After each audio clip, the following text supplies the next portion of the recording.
After the success of X-Men 97, we, yes, both you and me, were pleading with Marvel to launch the revival of Spider-Man the Animated Series. And I think in order to kind of test the waters to see if this was something at the time that Marvel fans were interested in, they included him, of course, in the finale of X-Men 97, as well as characters like Iron Man and Captain America. But then shortly after, Marvel also announced a revival, if you will, of a limited 5-issue miniseries simply titled Spider-Man 94, with, I'm guessing, hopes of riding the coattails and success of X-Men 97 to test the waters and see if a Spider-Man animated series revival was something that the fans actually wanted. And if you're a diehard fan of the series like myself, then you're probably familiar with the huge ending that was the cliffhanger of the 90s Spider-Man series. At the end of the series, there's a large cliffhanger with MJ falling in this multiversal, multi-dimensional portal, leaving Spider-Man on a quest to eventually travel the multiverse with the helps of Madam Web to find Mary Jane. And that's where the original series ended. So of course, if there's going to be a revival, you have to start with Spider-Man doing what he did at the end of the original series, which is trying to find MJ through the multiverse, which could set Spider-Man in the story up for a very unique story of him traveling to maybe different Spider-Man universes or doing whatever. And honestly, because you could use the portal as sort of a MacGuffin, the possibilities for the story of the 90s revival are really endless. But instead, this is what we got. Today, the 5th and final issue of the miniseries just got released, and so I waited until all 5 were out. So I just got done literally right before recording this, reading all 5 issues, and guys, the story's not good. And at the beginning of issue number 1, Spider-Man and MJ are already together. And you might be thinking, Cody, okay, so there's definitely some backstory that we're gonna get down the road later on in the series. We don't ever get an answer. All we get is a footnote that says this will be explained in another issue or something like that. And it reminds me of Maz Kanata in The Force Awakens explaining where we got Luke's lightsaber from. A good question for another time. What? Like I said, the 5th issue just released, and it is a mini-series of 5 issues, and after looking online, there doesn't seem to be any plans for a 6th issue, so this contained story as it is, how does it hold up? In all honesty, it's the biggest piece of dog shit. Well, not well. So I'm not going to go like and do a deep dive into the series. I just kind of want to highlight brief points of each issue and then talk about why I think this story in this series kind of failed. Like any story, no matter the medium, the worst thing you can be is mid. If it was horrible, it'd be funny to engage and talk about. If it was the best thing ever, I'd obviously be making a video about it. But the long-awaited revival of one of the best Spider-Man, one of the best superhero TV shows of all time, it is painfully mid. So let's get into it. It's so boring. Like I said, issue number 1 opens up with Peter and MJ being back together. Peter recaps how MJ died and lets the audience know that she disappeared, but now she's back. And then we see Peter take his mask off and... Well, who is this? The last time we saw Peter, he was looking good. He was look maxing. I don't know what this is. This isn't my Peter. This isn't my goat. But nonetheless, MJ is still somehow attracted to this version of Peter after he went through a lobotomy. But she proposes to Peter, and similar to the callback that they're doing where Peter proposed to MJ and she jumps off the building, Peter says, like, we're already technically married in the eyes of the law. I don't want to like remarry you because I married your clone. And she gets pissed off and runs away. And it's at this point where I realize that he should have stayed with Gwen Stacy. This version of MJ sucks. But throughout the rest of the issue number 1, it's just a reintroduction into the characters. We see Peter being stalked by this character named Kane that we haven't seen in the TV show before. We get introduced to a character named Ezekiel Sims, who's actually Morlun in disguise. And then about halfway through the issue, MJ goes back to Aunt May's house and they apologize for their fighting and she proposes to Peter. Peter says yes, they're all happy, and then Kane breaks into the window, grabs Parker, runs away, and then the two of them fight on the rooftop. And then Kane touches Peter and gets like overwhelmed by the memories or whatever of Peter, flies back and goes and talks to Morlun and says like, this is the spider totem that we need. And that's the end of issue number 1. Pretty uneventful, just a good introduction to the characters in the series and a good revival. And then it starts to take a downhill turn pretty quick. And also, I have to mention it before we get into the other ones, the art in this series is tonal whiplash. We'll get really, really interesting panels like we'll see in a few issues later with Kraven, and then you'll see Peter looking like Augie from Wonder. Once there was an ugly barnacle. He was so ugly that everyone died. The end. The art in this, the character design is just, it's horrible. And that really sucks because to this day, the original art style of the animated series is some of the most iconic and one of the better looking animated TV shows of all time. It's so good, it's so nostalgic, it's so iconic. And then we get this. Then in issue number 2, it opens with Morlun exposition dumping how he rebirthed the clone of Cain in countless cycles, using him essentially to do his bidding, and once Cain reaches like peak power level, he'll kill Cain and then get a new one so he can always have a loyal servant. The beginning of this issue is actually pretty good. Spider-Man's fighting like legit D and F tier Spider-Man villains, ones that we never saw in the animated series. We still never see Sandman throughout all of this, and I know that's like the villain everyone's wanting to see, but yeah, no Sandman in this one. So Spider-Man's fighting these F-tier Spider-Man villains like the Grizzly. Morlun comes in, basically starts to kill the villains, and then they team up with Spider-Man to fight Morlun. Everyone gets injured badly, and Morlun takes Spider-Man and kidnaps him and runs away with him. And then there's an underlying B-plot all throughout 5 issues of MJ's aunt, I forget her name, basically just saying how Peter's broke and he's not a good provider and he can't be a husband. She's just hating on Peter. She's horrible. And so half of issue number 2 and all of the other issues in between the action and everything, it's got MJ, Aunt May, and MJ's aunt basically all talking about how Peter is broke and how MJ doesn't deserve him and everything. And it's in the middle of the action. Like, I'm not here. We didn't wait 30 years to listen to MJ's aunt talk about how broke Peter is. We get it. He's broke, but he's Spider-Man, so get off his back. But that's not why we're here. We want to watch Spider-Man fight people and have a good plot line instead of MJ's aunt just hating on Peter for no reason. What is this bitch tripping about? And then at the end of the issue, Cain wakes up and gets rebirthed out of a cocoon and realizes like, oh yeah, I'm here to help Morlun. Well, I hate Morlun, so now I want to kill him. And then we cut over to Morlun basically trying to like suck the life force out of Spider-Man, and then Kraven the Hunter shows up and is like, I'm gonna kill you, you're now my threat. So Kraven's in the story now. And then the first half of issue 3 again is more lore dumping and exposition of Morlun explaining why he's there and why he wants to kill Spider-Man. The TLDR is that Morlun is extremely old and he's been doing a Kraven the Hunter style hunt, basically hunting down the most powerful beasts and creatures throughout the years, sucking on their soul and draining their life force so he can be immortal, if you will, and then also gain and get more powerful as time goes on. And he sees Spider-Man as a spider totem and is like, I want you, you're the power I need. Pokemon Pikachu, I choose you. And I think this could be interesting. I know Morlun is tied to like the Spider-Man totems in the other like continued Spider-Man series and comics, but I personally, I don't know anything about Morlun besides that. I know there's like a story of Morlun, I think, traveling interdimensionally and killing Spider-Man and Iceman and Firestar from Spider-Man and the Amazing Friends, the TV show. So when I heard Morlun was the big bad for these 5 issues, I was expecting some serious collateral damage and him being a big threat. That's not what we get in these issues. Morlun is usually attached to Spider-Man totems, I believe, and Spider-Man Peter Parker being like the spider totem is a big thing in the web of life from what I've been able to read. I haven't read the comics, but I've just looked online a little bit. But in this, it's not really explained. It's just told that Spider-Man is like powerful. He's got powers. Well, duh, he's a superhero. And that Morlun shows him to be his next creature to hunt. It's really odd. And then there's a really interesting part at the end of issue 3. MJ and May are talking about how broke Peter is, and May's like, yeah, you know he's broke because he's Spider-Man, right? And May's like, how do you know he's Spider-Man? She's like, well, I've lived with him, I know he's Spider-Man, which is so out of character because if you've watched the original series, Aunt May hates Spider-Man. And you could put on a front of like, yeah, she's just saying she hates Spider-Man, so then Peter doesn't know that she knows that he's Spider-Man, but that's so out of character. And it was at this point in the series, I started wondering, like, this just doesn't feel like the original animated series. And it's because it's not. They got a completely different writer. Apparently, Marvel or the executives behind Spider-Man 94 did not consult or even approach the original writer for the animated series. The original writer for the animated series was John Semper Jr., and Marvel didn't consult or even invite him to be on board or help write this book, despite him being instrumental and being a driving force behind everything of the original series. He was the reason why the stories were so excellent and so great. And I think this is one of the reasons why the series feels just so like cheap and corporate and fake and inauthentic and kind of just manufactured to put a cog in the Marvel machine. And it's no wonder a lot of fans like myself aren't too happy and don't like the series, outside of the horrible artwork.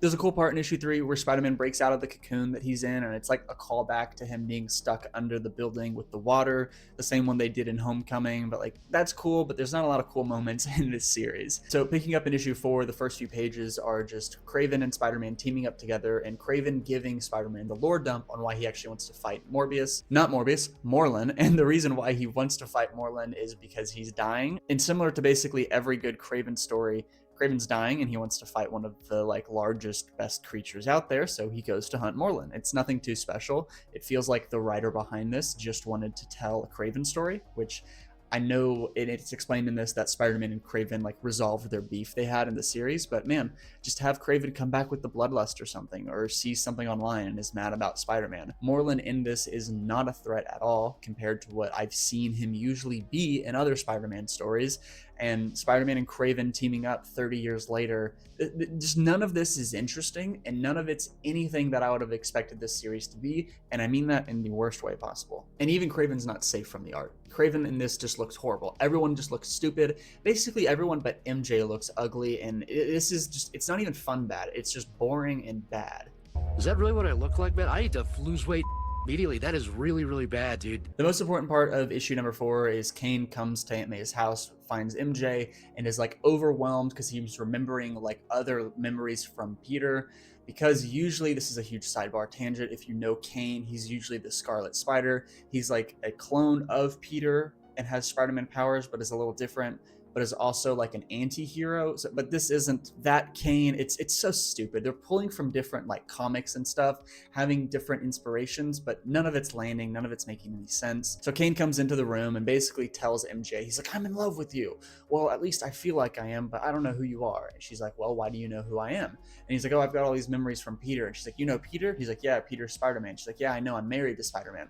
And then essentially he's like, well, Spider-Man's going to die because my dad Morbius is going to kill him. Yeah, Morlun and Kane are like father and son. And MJ's like, you've got to do the right thing. With great power comes great responsibility. You had a moral obligation to do those things. That's what's at stake here. Not choice, responsibility. And so then Kane tells MJ like, you know what? I'll try to kill Morlun. So then Kane goes and fights Morlun with Kraven and Spider-Man. Morlun kills Kane because he's like, how dare you betray me? And then so he dies. And then at the very end of issue number 4, he comes back. And the only thing I can really describe what he looks like is like the green scary guy from SpongeBob in that one niche episode. He's just like a weird like flesh pus amalgamation monster, but essentially it's now going to be a 3v1 against Morlun, and then Morlun wipes the floor with all of them, and when he comes back as this like flesh monster, he's really the only one that can do any damage or anything to Morlun. Which again, we're having a Spider-Man series 30 years later after one of the best animated series of all times, and to continue and fight the big bad of this like revival series, our main character, Spider-Man's not doing anything in this story. It's so stupid. Like I said earlier, I'm not that familiar with Morlun, and I do like the idea of maybe introducing a new character for this revival. I would have rather it be Sandman. You go into like a fantastical, you beef up Sandman as much as possible. You make him a big threat over the 5 issues for the miniseries. He's a character that the fans have been wanting, but nevertheless, we introduced Morlun, which could work, but it doesn't because he doesn't do anything special. We see and are told that he's a powerful villain for Spider-Man to fight against, and maybe if you're like a Morlun fanboy or fangirl, you're a fan of this series and how this works, or this miniseries, but I haven't read any of his comics. I know he's a big threat for Spider-Man, but in this, he's just doing nothing. Same thing with Peter. He's doing nothing. Yeah, they fight, and they're mainly just talking in between punches, but there's not a lot going on in this, and I can't help but say, again, how mid this story is. But we got to get to issue 5 so we can wrap this whole thing up. So to summarize issue 5 in about 45 seconds, I'll try to hold myself to that timer. They defeat Morlun through the power of friendship. Spider-Man imposes, Professor X style, all of his memories onto Kane, and there's this one page where it's basically a recap of the entire 90s series, just in one page. It's probably the best page in the entire miniseries. It's actually pretty solid. But then Kane's like, oh my gosh, you know what? You're right. I shouldn't kill him. And so the two, Morlun and Kane, fuse into one, and it's literally through the power of friendship. They tell Spider-Man, like, you know what? You're right. Thanks for giving us the Uncle Ben TED Talk. We're not going to be evil anymore. And that's how the series ends. And Kraven, to wrap him up, tells Spider-Man, you're right. I shouldn't kill people. And then he leaves. It's so mid. Nothing happens. They literally defeat Morlun through the power of friendship. We waited 30 years for this? And then to wrap this up in the most egregious way possible, Aunt May tells Peter that she knows he is Spider-Man, but we don't see the conversation. They tell us the conversation, but they don't show us. That's like character writing 101. We have this huge moment of this big secret for 30 years, and then they tell us they talked about it instead of showing us. But then at the very end, Peter and MJ have an official ceremony with May being the officiant and then Spider-Man holding May and MJ like swing off into the sunset in New York. And that's how it wraps up. This could have been an email. This was the most mid-story. I'm so glad that I wasn't like keeping tracks and tabs of when this series was coming out.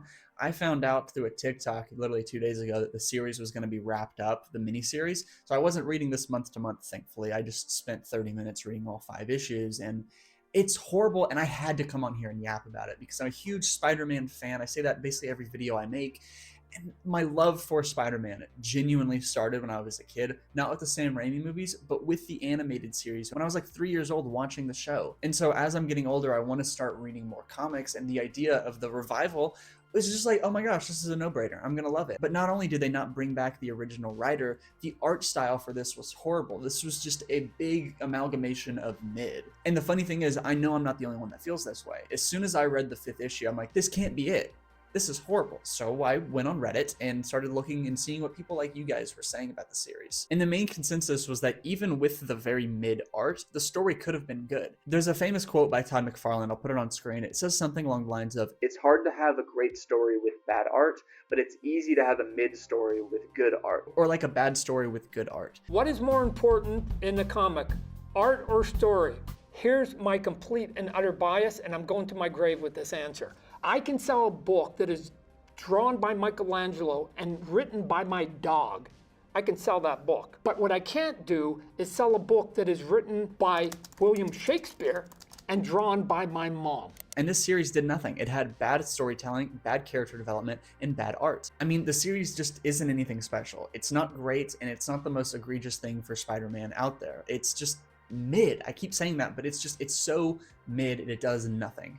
I could maybe live with the bad art style if there was a good story being behind all of it. But what's really crappy is when there's fan-made stories like Bomb Squad Comics. I'll link it and put some on screen right now. They copied the same art style from the show and actually made 2 issues of the continuation and cliffhanger from MJ going into the multiverse portal. And that's just never mentioned in this, which is fine if you want to tell a story and you're like, we didn't know how to write ourselves out of that hole.